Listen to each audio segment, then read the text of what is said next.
Cool.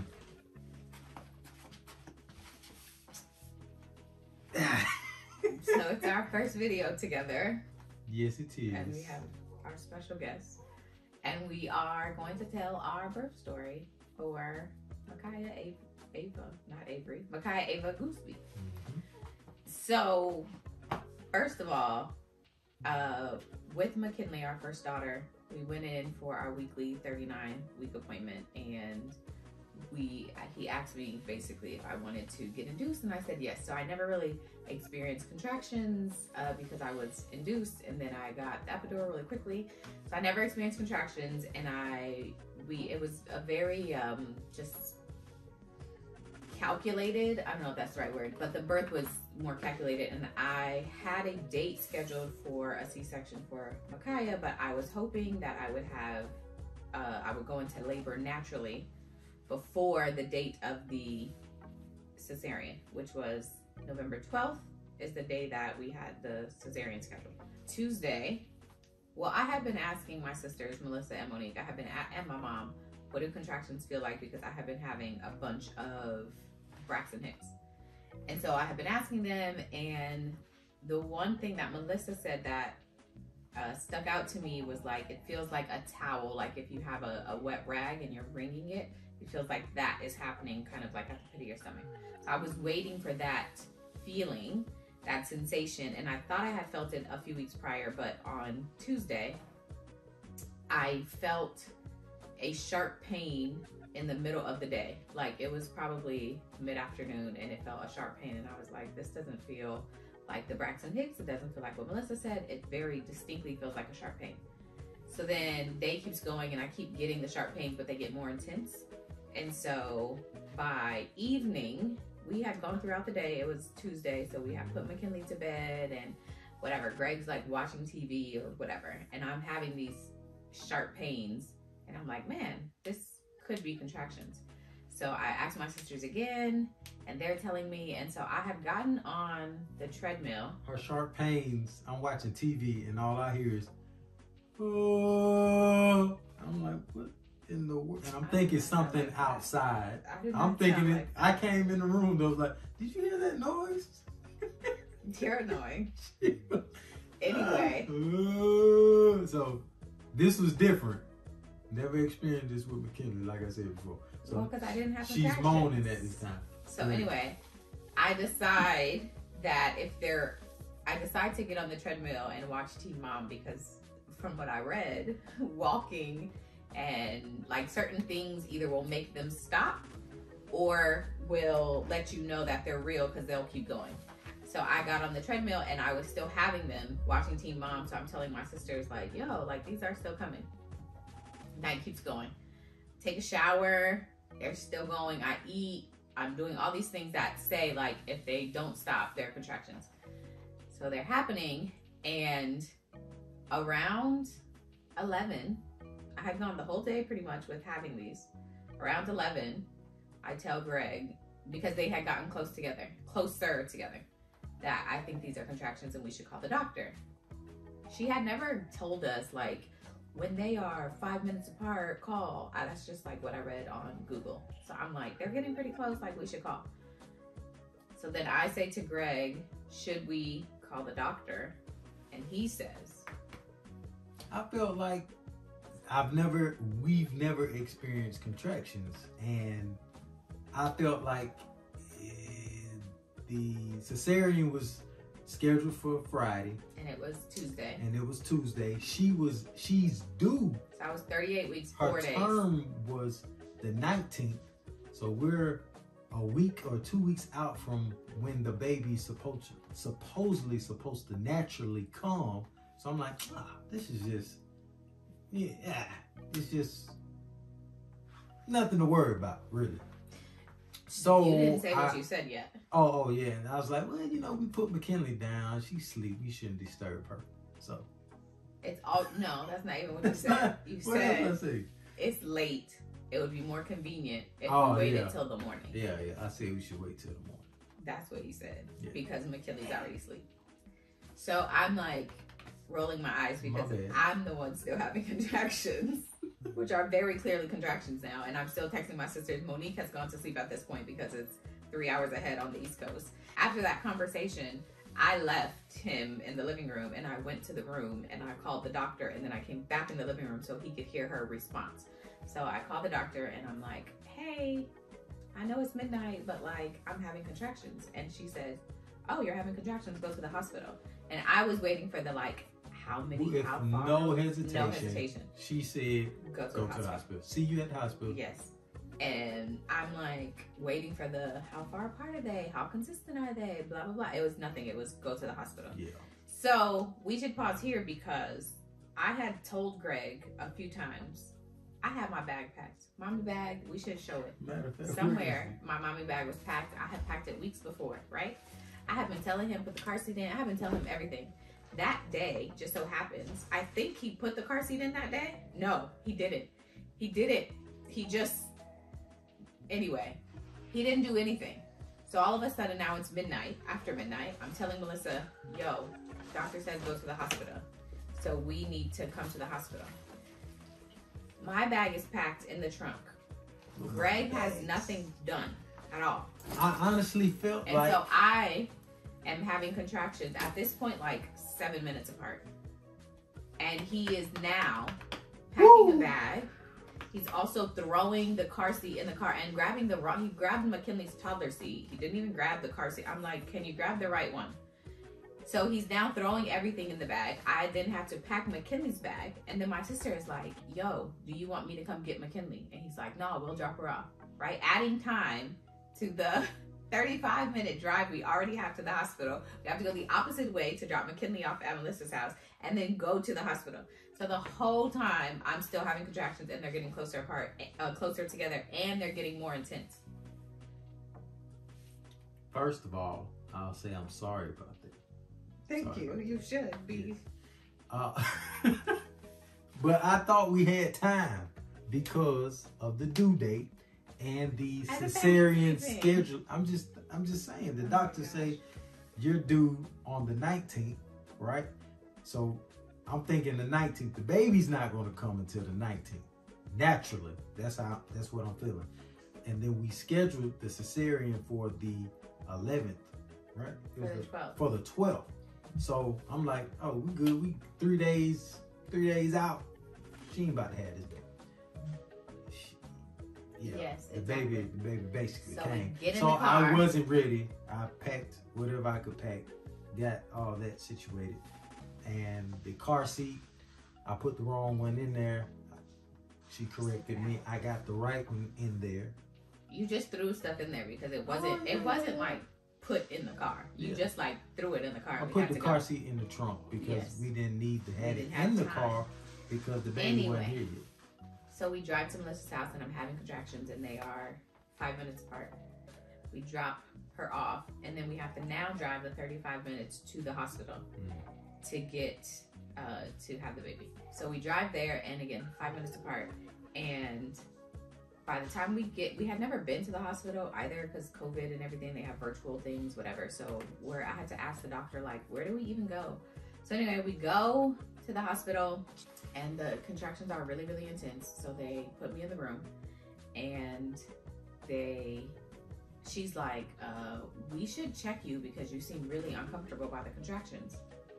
And they're trying to ask all these other questions. And the girl's like, no, we should like check her because she's very uncomfortable. So I get really nervous because I'm like, my worst fear is that they're going to check me and they're going to be like, you're not dilated.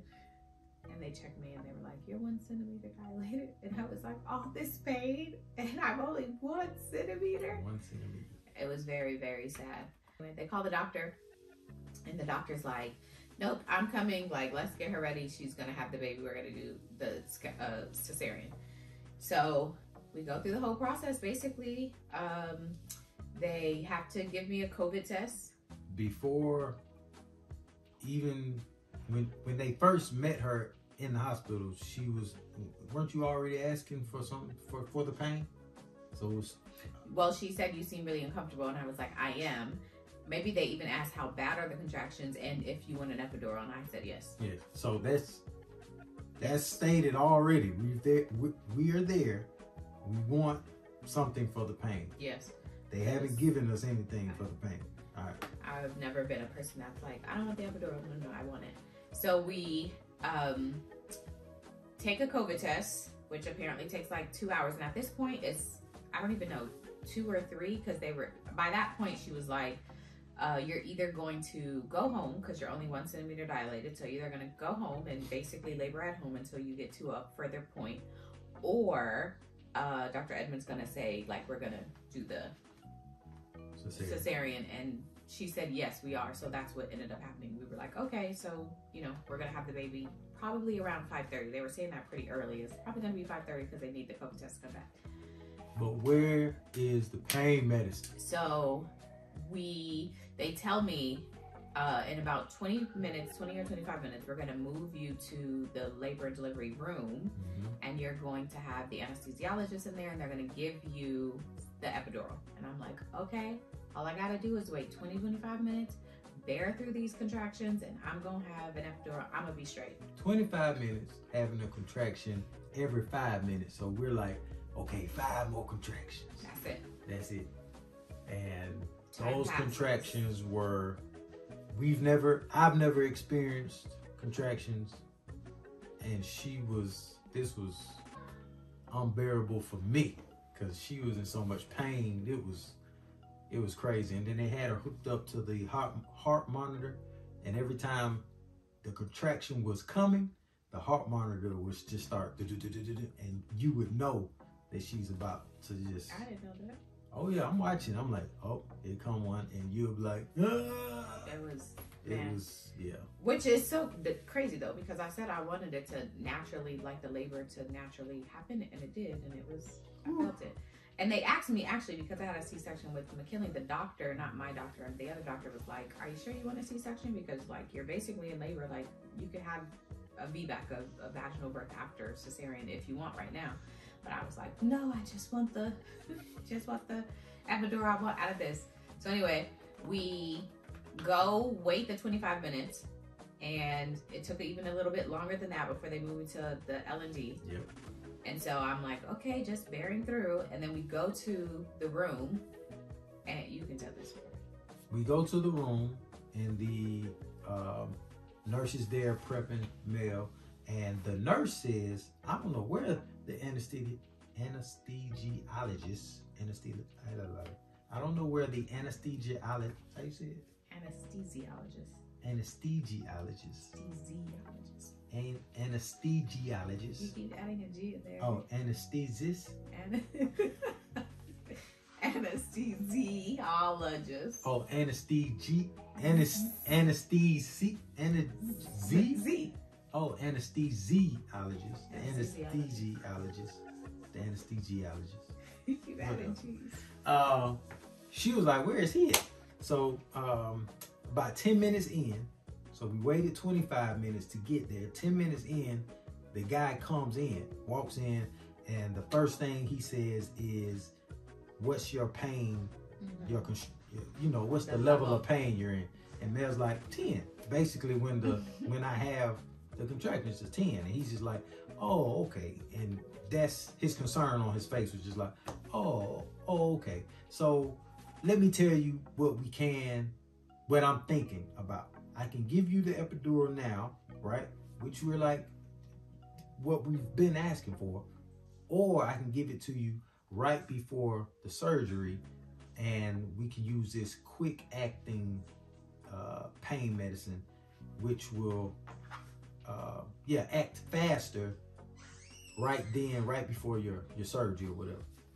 Well, it was act faster, but because I was having a C-section, there is the epidural, we'll call it, for a C-section is more intense, and it goes through an extra layer. Like he was saying, the epidural just goes through like one layer of whatever in your back, but when you have a C-section, it goes through an additional layer, so it actually gets to it alleviates more pain faster because you're in surgery, so it's more intense. So he was saying, I would prefer to give you that because it's faster, better, deeper, etc. versus giving you this epidural because it's going to take longer. I'm going to have to increase and see how's it working. I need to give you more, etc. And he was saying, you're so close to going into surgery. He was like, how long until we get the COVID tests back? Because as soon as those come back, like, you're being wheeled into surgery. So he was like trying to figure out how far away we were to having the COVID test results, so that if I could sustain, you know, for a few more minutes, then he would rather go this other route. He didn't explain it the way Mel just explained it. He did. No, he didn't. He was just saying, hey, this could happen faster. No, I could give you this right before, or give you this right now. And we said we want it right now. And then he said, well, if I give you this one right before surgery, it could be this, it could be that. And I'm like, okay, we want it right now. So he wouldn't just say, okay, I'm giving you the epidural right now. He just kept repeating himself. He did. About 3 or 4 times he repeated himself saying this cesarean epidural situation. And meantime, she's having contractions. Actually, and then actually before he started even explaining that, she had a contraction in front of him, and I had it at that point. And he was like, oh snap, because she was moaning. No, wait. Before I had the contraction, he kept repeating himself. That is true. And then Gregory, he kept repeating himself. So I was like, him and the nurses there, and I felt like they knew something was going, like they were. Yeah. And so I was like, hey man, what's up? Is there something you're not telling us? And he was like, no. I'm like, it sounds like a whole bunch of excuses. Give her the medicine. And then he dived deep into explaining the differences. And then I had a contraction, and then he said, okay, I'm gonna get the epidural right now, because he saw how uncomfortable and in pain I was. Then he got it. But that was the start of, that wasn't even the start, because we didn't even talk about the IV when I first got to the hospital. Greg, and we're not going back. Greg. Oh, we got to. No, there's so many more IV stories. It's fine. Greg in the hospital, Greg in general, right, is a lot, right? And Will. Hold up. We got to the hospital. They put the IV in her arm. The little girl tried to hit her vein. I'm watching her try to get her vein. And I'm like, I don't see a vein. I'm not a doctor, but if I feel like I should be able to see the vein. Okay. She couldn't see the vein, and she's just pressing. And literally, she just tried her best. I give her that. She misses the vein. She does miss. And says, shoot. She does. Right? She doesn't take the syringe out. She keeps it in. She backs it out a little bit and pushes it over here. Misses again. Pushes it over here. And then she's like, I'm gonna have to matter of fact, she leaves it in, calls somebody else in while it's still in her arm, just sitting in her arm, to help her out, right? So then another lady had to come in, take it out, and attempt to get hit a vein. Did she miss? No. Before she started, I was like, hey, this girl already messed up. Please make sure you hit her vein. Stop stabbing up my wife, basically. So that happened, and that kind of changed the mood in the room, because I done said something. It always changes the mood in the room. But they use it there. Yes, you're right. Yeah, they stabbing you up with. Okay. And it was uncomfortable. I hate IV. But anyway, so that happened, and then the epidural situation happened. So then we get, as soon as he gave me the epidural, and I'm like, I can still feel the contractions. And then the nurse says, the COVID results came back and she's negative. So it was literally like minutes. Had we waited, we could have had the one that he was recommending. But we had been asking, so it was like, no, bruh, like, give me the epidural. So anyway, gives me the epidural, and he was 100% right, because I kept feeling the contraction, so he kept having to give me more, and kept having to give me more, and kept having to give me more. And so I'm freaking out, because in my head, I'm like, yo, this is a lot of medicine that they keep having to pump into me. And at this point, they're like wheeling me into surgery. So they wheel me in, and Greg has to stay outside of the room. They wheel me in. I see my doctor, and I'm still feeling the contraction. So I keep telling him that I feel it, and then they get to start asking like, "Do you feel? Can you feel this pokey thing?" They're like poking you, and can you feel it? And I'm feeling that too. And so I'm feeling the pokey thing, and I'm feeling the contractions, but I can't feel my legs, like they're heavy, and I'm laying flat too. And being 9 months pregnant, anyone who knows, like being flat is so uncomfortable. So I start getting anxiety, like I start getting anxious and like freaking out about the fact that I can't feel my legs. I'm drastically uncomfortable, and I keep having to ask them for more medicine. So, I start freaking out. She starts freaking out. The doctor then calls me in, Yes. thinking I'm going to calm her down. Yeah, she said, get her husband in here. Get her husband to like help her calm down. This is my doctor, who is a black woman. Yes. So I get in there, and Mel is like, Greg, I'm over this. I tap out. I'm done. And I'm like, what's happening? She's like, I can't feel my leg. And she's going ham. She's going crazy. So, but the doctors aren't responding. They're just doing what they're doing on the other side of the sheet. So she's like, I can't move. So I'm getting emotional because I've never seen her this way before. So I stand up. I'm like, y'all don't hear her. She can't. She's uncomfortable. Make her feel comfortable. So the lady was like, Mr. Goose, she's having an anxiety attack because she can't feel her legs. It's just like, it's crazy. She feels she's out of her element right now. I don't want to hear that, really. I just make her feel better. So all I could say is because they got her open now. So she's talking to me and her stomach. I'm like, oh damn, So I couldn't do nothing. Sat back down, held her hand, and she Melanie asked me to play some music for her. So the first thing I played was some Beyonce. And then she was like, play, what's his name? Fred Hammond. Fred Hammond. So I just went to Fred Hammond. The first song played was No Weapon Formed Against Me. So her doctor is just singing along with the song. No weapon. Well, and Mel's still going crazy. So then the anesthesiologist is behind me, asks me, I can give her more medicine.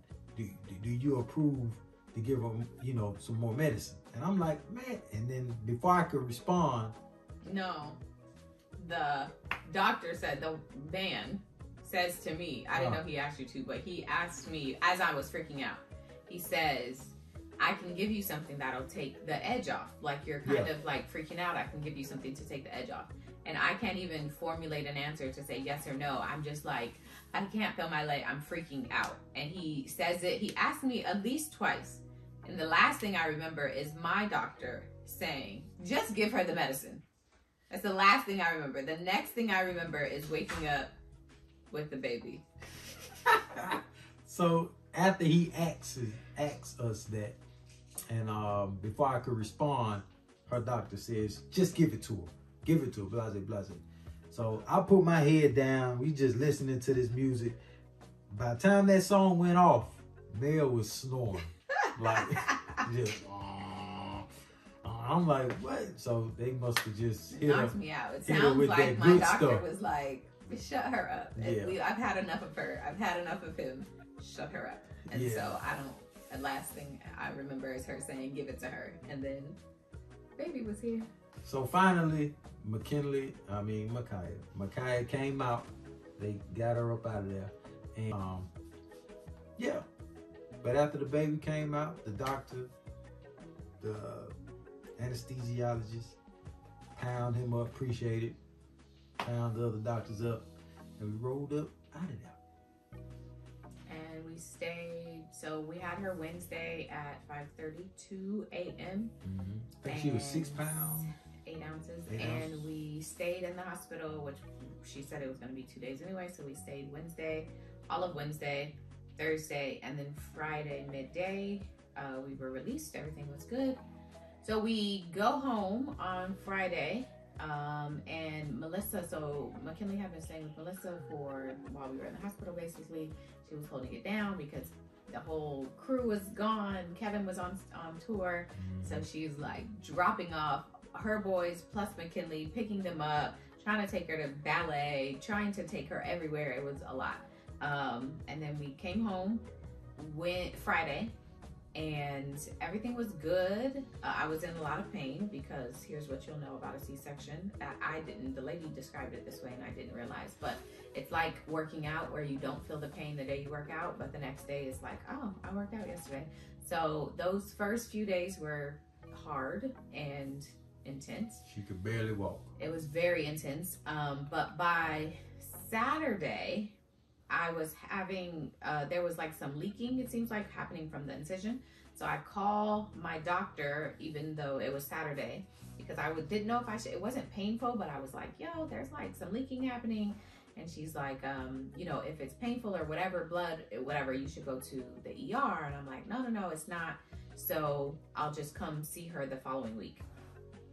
So we make it through Saturday, make it through Sunday.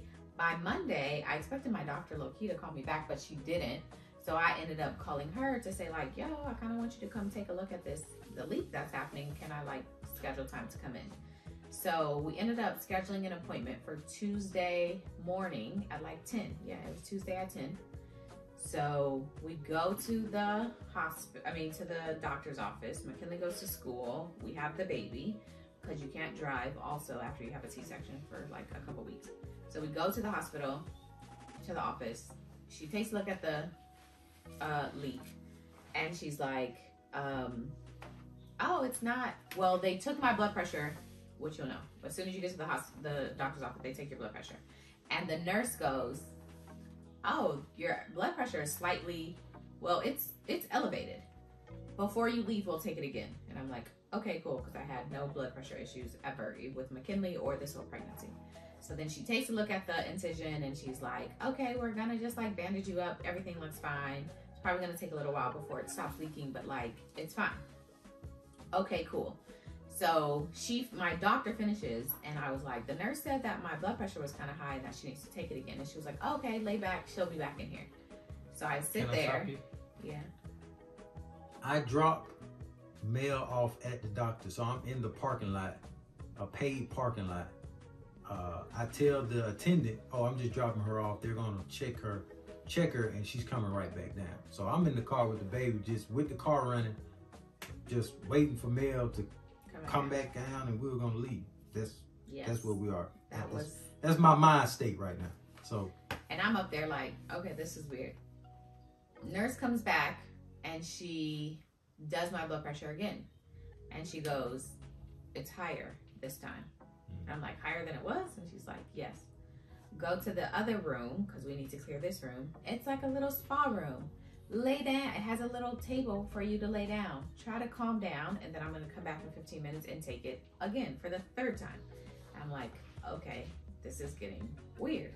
So I go in the room, and at this point, you're supposed to be relaxing, but like, it's hard to relax because they keep telling you your blood pressure's high and they need to take it again. So now I'm like stressed out, like, oh, she has to take it again. I'm probably making it higher because I'm like really anxious about it now. So I lay down and she comes in after 15 minutes and she takes it for the third time. And this time she looks at me and says, it's higher again. I can't release you. I can't let you go because you could have a stroke. Because it was 184 over 113 or 103, maybe 103, I can't remember, but it was high. And she was like, I have to get the doctor. I can't release you. So if you don't know anything about blood pressure, your number is supposed to be 120 over 80. Anything over 120 is concerning, all right? So 120 is there's like a range before it becomes like hypertension stage 1, hypertension stage 2. Yes, but 120 is ideal. Ideal. She was at 180. Yes. This one is 80. You're supposed to be at 80 or below 80, somewhere in that range. Anything over 100 is concerning, and she was at 103 or 113, one of those. I think it was 103. Yeah. So now I'm really freaking out. So then I start texting Greg, like, she said she's not releasing me. I have to wait for the doctor to come in. So then my doctor comes in and she's like, what's happening? We just left the hospital. We had the baby. Everything is fine. She was like, I'm not going to lie. I'm concerned. And I'm like, okay. So she said, I need to make a few calls, but you can't go right now. And I said, okay. So she leaves and I'm again texting Greg like, yo, they're saying like this is stroke level, like I can't leave. I'm downstairs because the baby done pooped. I'm downstairs changing her diaper, texting like, what in the what? What's happening? So I'm getting prepared to go up there because this is what they talking about? You can't leave. So the doctor comes in after she makes her calls and she says, so you're gonna have a surprise hospital stay. And I'm like, what? And she said, you have to be admitted for at least 24 hours because your blood pressure is high. So I'm like, I have the baby downstairs, Greg's downstairs. Like, we didn't plan for a hospital stay. And she says, you'll figure it out. And I was like, okay. Yeah, so she says, go back where you just came from having the baby, 3rd floor, North Tower. And they'll be waiting for you. I already called them. So we go, and I'm like trying to figure out, like, what? This was a quick visit about a leak from the incision. How did we get here? So we go across the street. Mel comes downstairs though. I'm in the car. Mel comes downstairs and I see her walking. I mean, so sad and crying, shoulders down, just and I'm like, what in the hell is happening? Yes. So. So we ended up going to the hospital and they admitted me and put me on. So what they did, they gave me this medicine that basically immediately will bring your blood pressure down to fast. It works really fast to bring it down very quickly. So they gave me that and then they put me on magnesium through an IV. So there was a whole nother IV situation. Greg, before she could even start, he's like, we didn't have issues with IVs, so please watch out. Can you make sure you do it right? Her arm was bruised. It was bruised. It was a nice size bruise. So I'm like, you see this side is already bruised. Please don't bruise the other side. Everyone, if you've had IVs, you know they're uncomfortable. The placement of them, it's always like here or like they're just placed really weird. So it's really uncomfortable. And then they're giving me, they have to take labs as soon as we get there. So they put the IV in, they're giving me all these shots. I'm still freaking out. Greg's there with the baby. It just was a lot. So, and they gave me this magnesium. So they were able to bring my blood pressure down immediately with the first thing they gave me. And then the magnesium was just to like hold it. And so they said 24 hours is what I was supposed to, how long I was supposed to stay. So it was supposed to be Tuesday, go home Wednesday. And they check my blood, they put a monitor on me, so they're checking my heart rate, my blood pressure every 15 minutes.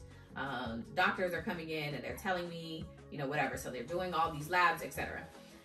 By like I would say maybe evening time, they had gotten some of the labs back. And so they diagnosed me with postpartum preeclampsia.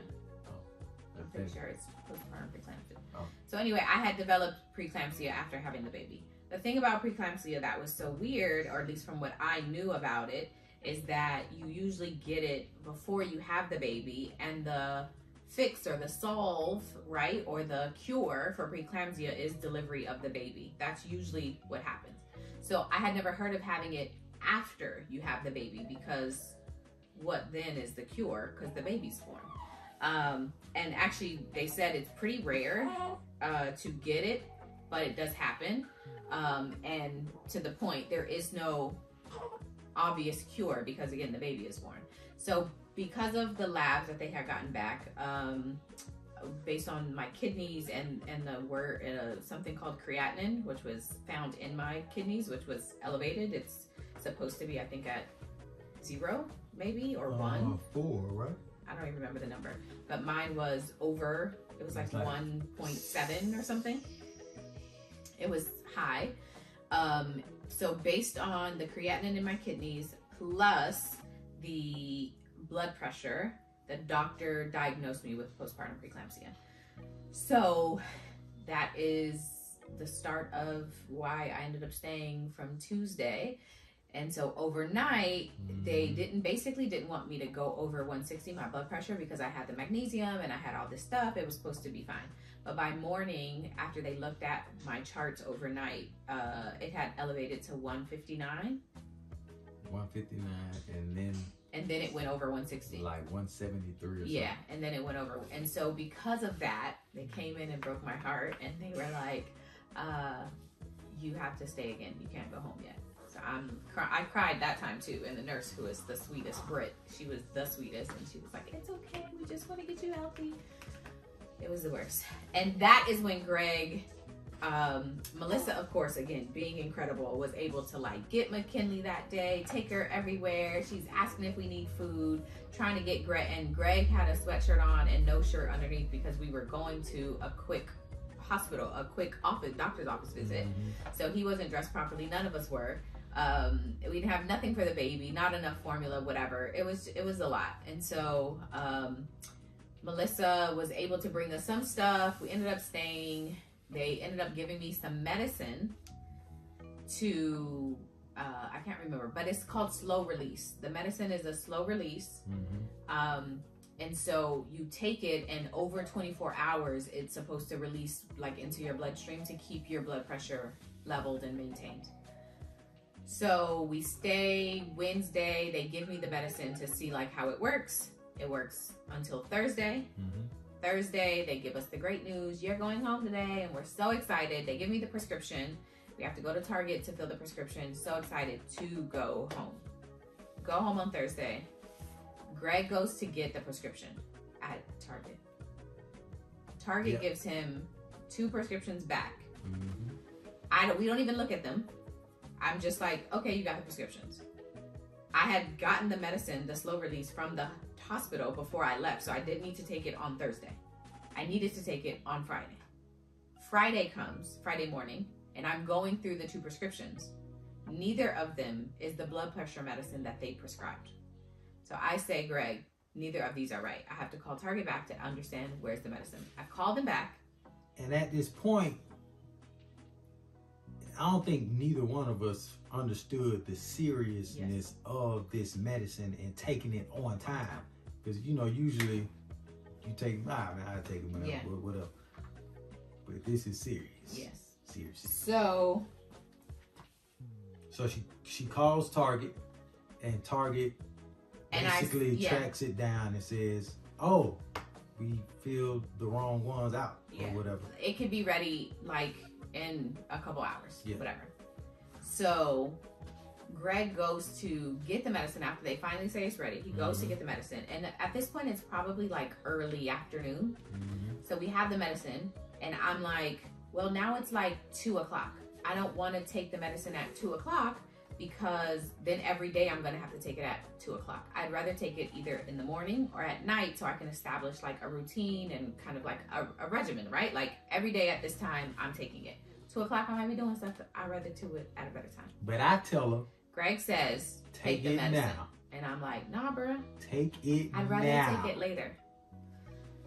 So take it now. Okay, you said that. That's what I said. Because what I'm saying makes sense though. Anyway, so at this point, again, it's Friday, and I had been feeling so good that I'm like, yo, let's go to Liz's house. Let's chill, have a good evening, because it had been a while since we had chilled. So we go over to Melissa's house, and I start not feeling great. She's quiet. She's quiet. To herself. It's just, it wasn't male. I wasn't feeling great. Yeah. And in my head, I'm trying to negotiate. How do I say something without freaking out everybody here, right? Because Greg's gonna freak out. Melissa is going to freak out. She had bought a blood pressure monitor for us, and it was at our house. We didn't bring it to her house. And Marcus is there as well. So I'm like in my head, I'm really very much in my head, not even paying attention to like what's happening. I'm just like, yo, how can I say this? I don't feel good, but like, do I not feel good or am I tripping? The other thing is after you have a baby, everybody's like, how's your pain? And it's like, no, I just had a baby. I don't like on a scale of 1 to 10, everything hurts, but like I'm alive. So it's hard to like figure out what is real and like what is actual pain and you should be flagging versus what you shouldn't. So anyway, eventually Melissa says, Mel, how do you feel? And I say, I don't really know how to articulate how I feel, but, and she says, let's go get the blood pressure monitor from your house. And your medicine. And your medicine. So, and it's 10 o'clock at night at this point. So we get to the house and she takes the blood pressure and it's 170, I think. I think it was like 173 or so. It's in the 70s. So I'm like freaking out and we take the medicine and it's again 10 o'clock. But again, it's slow release. So we're like, let's wait 15 minutes and see. And we're Googling, how long does it take for slow release medicine to work? We're doing all this and it says like 30 minutes. And then we discover my favorite juice is grapefruit juice. Then we discover that you shouldn't be drinking grapefruit juice with it because it's like the only juice that interacts with like blood pressure medicine in this like odd way. So we're freaking out because all of the things. So we get back in the car, go to Melissa's house. We take it at Melissa's house and it's higher again. It's 180 something now. Yes. And so then we're like, let's just watch TV. Let's try to calm down. Let's talk about other stuff. And everybody is just like in their heads, like, oh my gosh, what the heck? But we watch Cat Williams special, trying to calm down. And I'm anxious and like freaking out the whole time. We take it. No, it was 170 something again. Okay. And then when we took it the third time at the house, because we took it when you first got there. And then we took it after the Cat Williams special. That was like 180 over something. Yes, it was going up. 188, it was going up. So then Melissa's like, y'all need to go to the hospital. Yeah. And so me and Greg leave. We leave the baby there and McKinley over there. We come home and we just came from the hospital. We're over it. 2 stays at the hospital Over with the baby plus it. the first blood pressure one. So we're like not trying to go. But Melissa's harassing us. I'm checking your location and you're still at home. How come you're not there? And then she then found the number, somebody's number, and she called up there and she's like, the doctor said y'all need to come. And I'm like, what doctor? Not my doctor. Whose doctor? Who did you call? And so she's like harassing us. You're not gone. You're not gone. You're not gone. And then we took the blood pressure here before we left. Mm-hmm. And it was 190 something. It was in the 90s. Yeah. And that is when I was like, okay, we should go. Because like that's really high. And now I'm like really, really scared. This is the most emotional roller coaster it was a lot that I've ever been on in my life. She was, because you know something's wrong, but there's like no obvious symptoms, but the damage that can happen is serious, like strokes, heart attacks, seizures, anything could just happen. So in my head, I'm thinking, man, this girl could have a stroke, heart attack, just out the blue. Yeah. Just happen, you know? Yeah. And shoot, I can't do anything for her. So the idea of us staying home, because when we first looked at it at Melissa's house, me and Mel looked at each other like, we ain't going to the hospital. It was a lot. It was, we weren't going. Yeah, because what we just went through. But once we got here and did it again, we were like, dang. Yeah, we have to go. Got to go. So. And Melissa saying the doctor said come. I'm like, okay. Yeah. Okay, so here we go. So we drive to the hospital, and the whole time, of course, in the car, freaking out, thinking like, is it going higher? Crying. It was a lot. Praying. Everything. Me trying to be motivational. You got it. Yeah, don't worry about it. The whole time I'm like, please don't seize out on me in this car, because It was a lot. Yeah. So we get back to the hospital, and they were not Melissa. We call Melissa, or she calls us, because she's like, "Are y'all there yet?" And we called her because she's like, "That's the doctor on the other line." So I'm like, "Okay." So we hang up with her, and we go right back to where we come. It wasn't emergency. We didn't know where to go, but we just went back to where we had just left. And so I walk up to the people, and we're like, "Hi, we just left here yesterday, literally, because it's Friday. We just left here Thursday. My blood pressure is high again. Didn't take the medicine until 10 o'clock tonight. And so they're like a little bit loud. Yeah, okay, that's fine. The nurse was cooling. She was chilling. She was not talking to some other lady, walking, whatever. So she finally comes and puts me in the room, and it's going slow. When she took that blood pressure, Mel was telling me not to look at it. Remember, it was 180 or 190 here. Yeah, at the house. So Mel was like, please don't look at it. You look at it, it's gonna make me more anxious. Please, please, please. I'm looking at it. I'm looking at it. It said 208 over 113, I believe. That's when it was 113. And I looked at Mel. She was like, it's high, isn't it? I'm like, no, it's the same. It's the same. It's 180 or 190. You're stabilizing there. I'm lying my butt off because. But you could, I could tell because the nurse saw it. She's like, we need to do this. She called some other nurse in. Let's do this. Her pace. We need to give her another IV. Yes, I have another IV. Yeah. And so she was like, I'm going to take it again in 15 minutes. Yeah. And so 15 minutes comes. No, before 15 minutes comes, another doctor comes in. A doctor comes in, a woman doctor. And she's like, okay, so I understand you were just here. Your blood pressure is really high. We're just going to wait these 15 minutes. I'm going to check it again. And then I'm going to call your doctor, Dr. Edmond, to see like what we should do, etc. And so 15 minutes passes. They take it again. And I'm telling Greg not to look. And the doctor immediately says, okay, I'll be back. I'm going to go call Dr. Edmond. And so I'm like, it's high. It keeps going. I'm like freaking out because you could just tell Greg's reaction, the nurse's reaction, the doctor's reaction, obviously like it's high.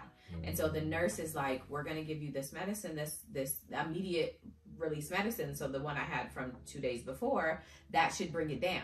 So she gives me the medicine and in 15 minutes, we'll take it again. She gives me the medicine, 15 minutes passes, and Greg's like, is 15 minutes enough time? She's like, yes, it should be fine. 15 minutes passes, she comes back in to check it, and the nurse is like, shoot, it's still high.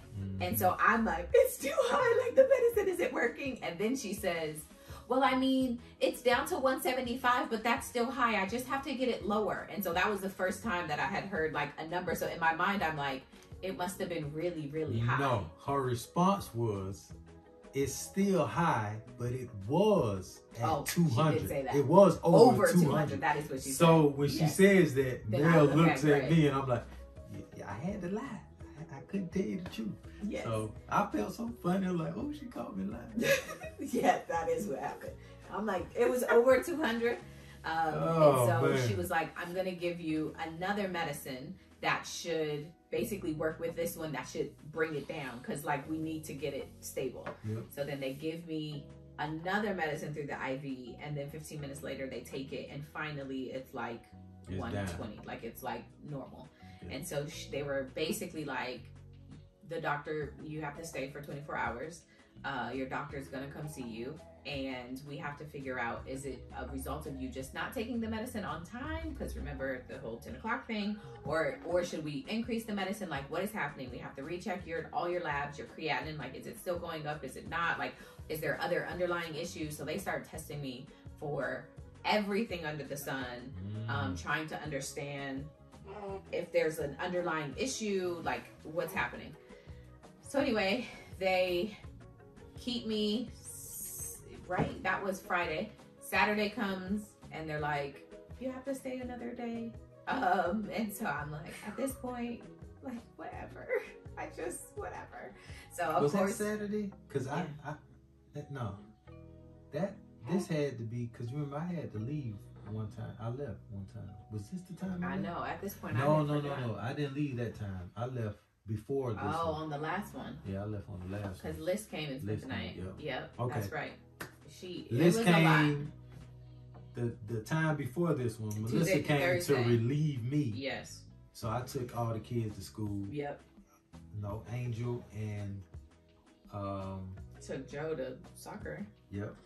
And then Danny took Zay to school the next day. Yeah, that's how. Yeah, that was from the Tuesday through Thursday stay, but the Friday to Sunday stay, you stayed the whole time. I stayed the whole time. And you had to go get the baby because we left the baby so we had to go get the baby, and he came back up there. So we stay. They tell me I have to stay another 2 days.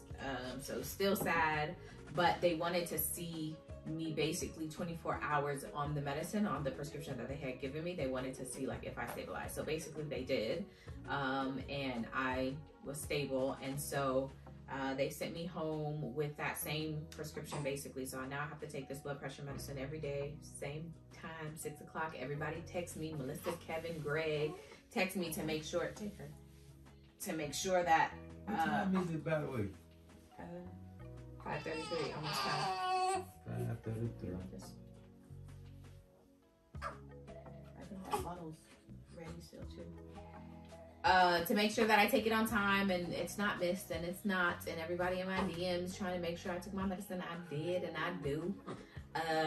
So yeah, that's kind of where we are. I'm still have like follow-ups to see, because who knows now when I'm going to be off the medicine, and when my blood pressure will be able to maintain like by itself. Apparently it will, or that's usually what happened. Like it's just as a result of having the baby, but after a few weeks or months, like it regulates by itself. So we're just waiting for that part to happen.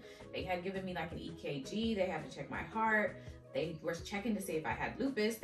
All these tests were coming in and all of that. I've had follow-ups and still have more to do. So yeah, that's kind of where we are now. It was terrifying. It was terrifying, and I would like to say, well, I done told already, but no more kids. No more kids, but you are very strong. Oh, thank you. Yeah, I look at you in a whole different light. Man. I look at women. I've always have respected women, but you all go through, man, too much to give birth. And then even after the birth, you have to recover. And then even after you recover, you're pumping milk. I mean, you just, it's an ongoing thing for situation for women. Men, be there for your women when they have these children. Cancel everything and be there, because I can only imagine Mel being in that hospital by herself, or going to the doctor by herself to have to. Imagine if she would have went to the doctor with the baby to check her incision, and then they say, well, you have to go to the hospital, and she had the baby with her that's the thing. by herself. They were saying anyway, they wouldn't let me keep the baby by myself. See? They were like, you can't have the baby by yourself. Somebody else has to be here. So somebody had to be there. They wouldn't let me be in the room with the baby by myself. So, because you're going to need a helping hand. I mean, she had me, and we still needed Melissa and the other Danny and Angel to help out. Like, you need people around you. A village, for sure. Yeah, you ain't doing this by yourself. And then in the future, when my baby girls have kids, if their men ain't there, I'm going to be there. They ain't doing this by themselves. Yeah, we wanted to share the birth story. I really wanted to share also because I didn't know about postpartum preeclampsia. It was new for me and new for everybody really in my family. So if you're pregnant or looking to become pregnant, do your research, find out about that. It was terrifying, very, very scary, but you know, we got it stable for now. And so we are, and if you're taking medication, do not drink. Oh, don't drink grapefruit juice. Grapefruit juice. It's the truth. It's like scientific. The only juice that like interacts specifically with medication in a way that like can intensify the medication. So the thing that about the blood pressure medicine was that from what we were reading, it's supposed to bring my blood pressure down, but with grapefruit juice it can like make it drop even further because it like elevates the intensity of whatever the medication does. So anyway, do your research also on your medication. I love grapefruit juice, and I had drunk probably 64 ounces in 24 hours That's how much I love it. And so we were pretty scared that something was gonna happen, but it was all good. Thankfully, it was all good. So anyway, that's our birth story of Micaiah Ava over here. Thanks for watching. Go to underreptmerch.com to purchase this underrept merch. So if you feel like you're underrept or you know anybody that's underrept or underrepresented. Underrepresented, yes. This is the merch for them. All right. Bye.